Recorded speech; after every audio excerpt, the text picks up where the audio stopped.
পারমাণবিক ইস্যু নিয়ে সাম্প্রতিক সময় ইরানকে খুবই চাপে রাখছে যুক্তরাষ্ট্র। এমন চাপের মধ্যে ইরানের পারমাণবিক স্থাপনায় হামলার পরিকল্পনা করে ইসরায়েল।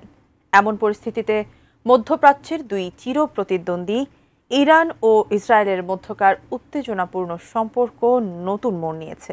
এবার ইসরায়েলের পারমাণবিক গোপন নথি দখলে নিয়েছে আয়াতুল্লাহ খামেনির দেশটি। এতেই ঘুম হারাম নেতানিয়াহু সরকারের। বিস্তারিত শেখ ফরিদের রিপোর্টে। ইসরায়েলের পারমাণবিক অবকাঠামো এবং প্রতিরক্ষা পরিকল্পনার সঙ্গে সংশ্লিষ্ট কয়েক হাজার স্পর্শকাতর ও গোপন নথি সংগ্রহ করেছে ইরান। তেহরান এমন দাবি করার পরই ইরানি ও লেবানিজ সংবাদ মাধ্যমে তোলপাড় শুরু হয়েছে। আন্তর্জাতিক মহলেও সৃষ্টি হয়েছে ব্যাপক উদ্বেগ। সম্প্রতি এক প্রতিবেদনে এমন তথ্য জানায় বার্তা সংস্থা রয়টার্স ও ইসরায়েলি সংবাদ মাধ্যম টাইমস অব ইসরায়েল। এ সময় ইরানের পক্ষ থেকে বলা হয়েছে, একটি গোপন অভিযান চালিয়ে ইসরায়েলের গুরুত্বপূর্ণ পারমাণবিক ও প্রতিরক্ষা সংক্রান্ত নথিপত্র, ছবি এবং ভিডিও সংগ্রহ করেছে তারা।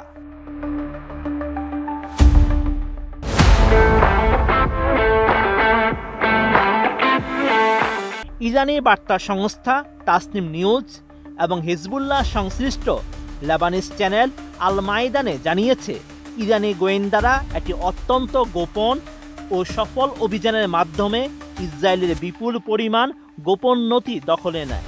ওইসব নথির মধ্যে রয়েছে পারমাণবিক অবকাঠামোর নকশা, কৌশলগত প্রতিরক্ষা পরিকল্পনা, স্পর্শকাতর সামরিক তথ্য এবং বহু অপ্রকাশিত ছবি ও ভিডিও।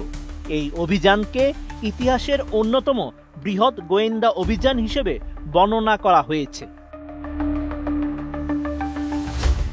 যদিও কোন কোন প্রকল্পে নথি ফাঁস হয়েছে সে বিষয়ে নির্দিষ্ট করে কিছু জানায়নি তেহরান ঘনিষ্ঠ সংবাদ মাধ্যমগুলো, তবে ইঙ্গিত দিয়েছে যে সেগুলো ইসরায়েলের জাতীয় নিরাপত্তার জন্য বড় ধরনের চ্যালেঞ্জ হয়ে উঠতে পারে।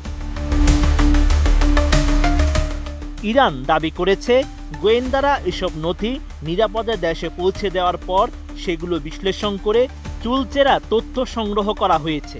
সংবাদ মাধ্যমগুলোর ভাষ্য অনুযায়ী এসব নথি থেকে বোঝা যাচ্ছে ইসরায়েল কী ধরনের পারমাণবিক প্রস্তুতি নিচ্ছে এবং ভবিষ্যতে কী পরিকল্পনা রয়েছে তাদের।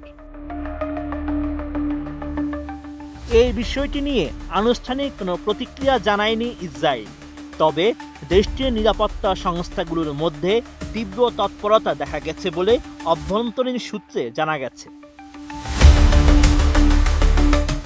এদিকে ইরান ইসরায়েল সম্পর্ক এমনিতেই উত্তপ্ত। এবার পারমাণবিক গোপন নথি ফাঁস হওয়ার মতো দাবি সেই উত্তেজনায় ঘি ঢেলেছে।